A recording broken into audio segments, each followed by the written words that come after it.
नमस्कार, मैं एस्ट्रोलॉजर महक बजाज आपका बहुत बहुत स्वागत करती हूँ आपके अपने यूट्यूब चैनल पर। तो हमारी जो सीरीज़ चल रही है शुक्र देवता की, उसको हम आगे बढ़ाते हुए आज बात करेंगे शुक्र देवता जब कुंडली के पंचम भाव में आ जाएंगे तो किस तरह के परिणाम यहाँ पर आपको मिलने वाले हैं। तो फिफ्थ हाउस के बारे में पहले हम बात कर लेते हैं। फिफ्थ हाउस में सूर्य देवता की सिंह राशि आती है और यहाँ पर बृहस्पति देवता का भी प्रभाव होता है। तो शुक्र देवता जब यहाँ पर आएंगे तो सूर्य और बृहस्पति दोनों ही ग्रहों के साथ जो शुक्र देवता हैं वो शत्रुता रखते हैं। तो यहाँ पर अब आपको शुक्र देवता के नेगेटिव रिजल्ट्स ही मिलने वाले हैं या फिर आपको पॉजिटिव रिजल्ट्स भी मिल सकते हैं, तो इसके बारे में हम चर्चा करेंगे। तो फिफ्थ हाउस में देखिए, जब भी कोई ग्रह आता है तो उसका सीधा प्रभाव लग्न पर पड़ता है, क्योंकि लग्न और पंचम दोनों ही एक दूसरे को प्रभावित करते हैं। तो शुक्र देवता अगर यहाँ पर पॉजिटिव होंगे तो यहाँ पर वो जातक को सब कुछ प्रदान करते हैं।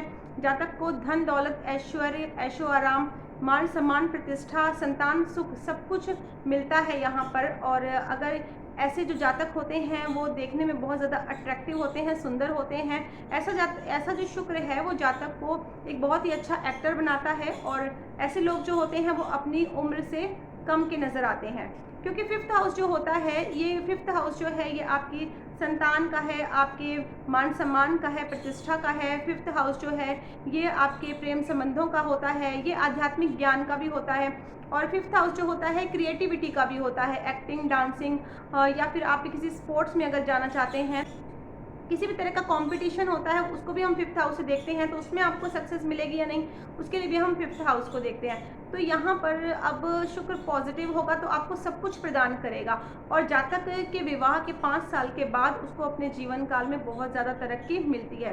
तो यहाँ पर अगर आप शुक्र को पॉजिटिव रखना चाहते हैं तो आपको एक बात का ध्यान रखना है, यहाँ पर आपने अपने चरित्र को खराब होने नहीं देना है। अगर आप अपने चरित्र को यहाँ पर ठीक रखते हैं तो ऐसा शुक्र जातक को भवसागर से पार लगाने वाला बनाता है। और ऐसा शुक्र जो होता है वो लक्ष्मी नारायण का रूप लिए होता है यहाँ पर।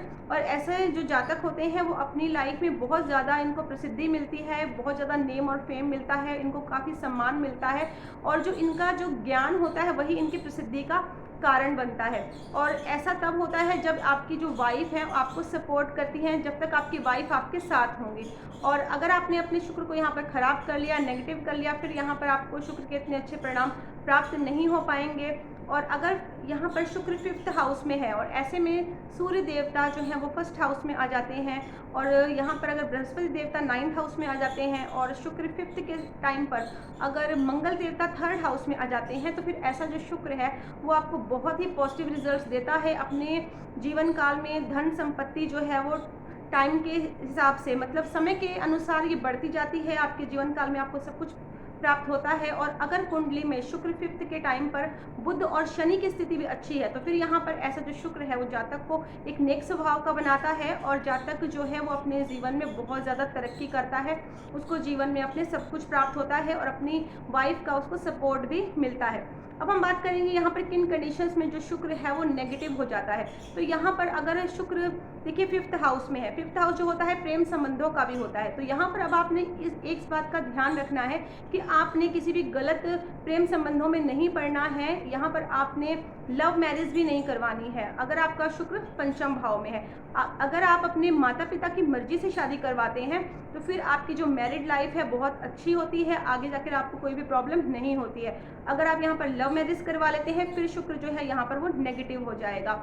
और इसके अलावा अगर शुक्र फिफ्थ हाउस में है और ऐसे में अगर कुंडली के 2nd हाउस और 7th हाउस में शुक्र देवता के शत्रु ग्रह आ जाते हैं तो भी यहाँ पर बैठा हुआ शुक्र जो है वो आपको नेगेटिव रिजल्ट्स देने शुरू कर देता है। और अगर कुंडली में साथ में चंद्रमा भी खराब है तो फिर तो यहाँ पर आपकी मैरिड लाइफ भी खराब होगी और इसका जो नेगेटिव इफेक्ट है वो आपकी वाइफ पर भी पड़ता है।